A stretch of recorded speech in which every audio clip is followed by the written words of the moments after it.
IAS institute నిర్వహిస్తున్న all India scholarship exam pass అవ్వండి. 2 years ఫీజులో 50% మాత్రమే పే చేయండి. తెలుగు రాష్ట్రాల్లో భూ ప్రకంపనలు ప్రజలను భయపెట్టాయి. ములుగు జిల్లా మేడారంలో సంభవించిన భూకంపంతో ఏపీ, తెలంగాణలోని పలు జిల్లాల్లో భూమి సెకన్ల పాటు కంపించింది. ములుగు జిల్లా కేంద్ర బిందువుగా ఏర్పడిన ఈ భూకంప తీవ్రత రిక్టర్ స్కేలుపై 5.3 తీవ్రతతో ఉన్నట్టు నేషనల్ సెంటర్ ఫర్ సిస్మోలజీ తెలిపింది. బుధవారం ఉదయం 7:27 ఒక్కసారిగా భూ ప్రకంపనలు రావడంతో ప్రజలు ఒక్కసారిగా ఉలిక్కిపడ్డారు. భయంతో వెంటనే ఇళ్లలో నుంచి బయటకు పరుగులు తీశారు.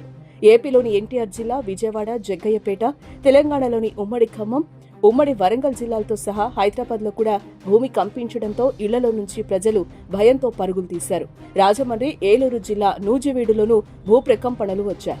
అల్లూరి జిల్లా చింతూరు డివిజన్లో స్వల్పంగా ప్రకంపనలు వచ్చినట్లుగా తెలుస్తోంది. కూరవరం, విఆర్పురం, ఎటపాక మండలాల్లోని పలు గ్రామాల్లో సైతం స్వల్పంగా భూమి కంపించినట్లు తెలుస్తోంది. కాకినాడ జిల్లా ప్రతిపాడు, ఏలూరు జిల్లా ద్వారకా తిరుమలలో ఉదయం 7 గంటల సమయంలో సెకండ్ల పాటు భూమి కంపించింది. ప్రకంపనల ధాటికి ఇళ్లలోని వస్తువులు సైతం కింద పడిపోయినట్లు స్థానికులు చెబుతున్నారు. అటు తెలంగాణలోని గ్రేటర్ హైదరాబాద్ వ్యాప్తంగా వచ్చిన భూ ప్రకంపనలు ప్రజలను భయపెట్టాయి.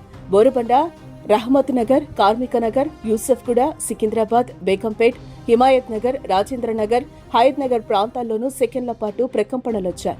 ఉమ్మడి నల్గొండ జిల్లాలో ఇదే పరిస్థితి నెలకొంది. నల్గొండ పట్టణం, సూర్యాపేట జిల్లా, ఆత్మకూరు మండలం, పాతర్లపాడు, నూతనకల్, హుజూర్ నగర్ ప్రాంతాల్లో సెకండ్ల పాటు భూమి కంపించినట్టు స్థానికులు తెలిపారు. అలాగే వరంగల్ జిల్లా వ్యాప్తంగా స్వల్పంగా భూమి కంపించింది. వరంగల్ నగరం సహా అన్ని ప్రాంతాల్లో భూమి ప్రకంపనలు చోటు చేసుకున్నాయి. భద్రాద్రి కొత్తగూడెం జిల్లా కొత్తగూడెం పట్టణంలోనూ 3 సెకండ్ల పాటు భూమి కంపించిందని సమాచారం. భద్రాచలం డివిజన్ వ్యాప్తంగా 3 సెకండ్ల పాటు భూమి కంపించింది. ఇల్లందులో స్వల్పంగా భూమి కంపించింది. మణుగూరు, అశ్వాపురం మండలాల్లో 6 సెకండ్ల పాటు కంపించింది. ఖమ్మం నగరంతో పాటుగా కామేపల్లి, కారేపల్లి మండలంలో ఒక్కసారిగా భూమి కంపించింది. ఇళ్లలో వైబ్రేషన్స్ రావడంతో స్థానికులు బయటకు పరుగులు తీశారు. మహబూబాబాద్ జిల్లా గంగారంలో భూమి తీవ్రంగా కంపించింది.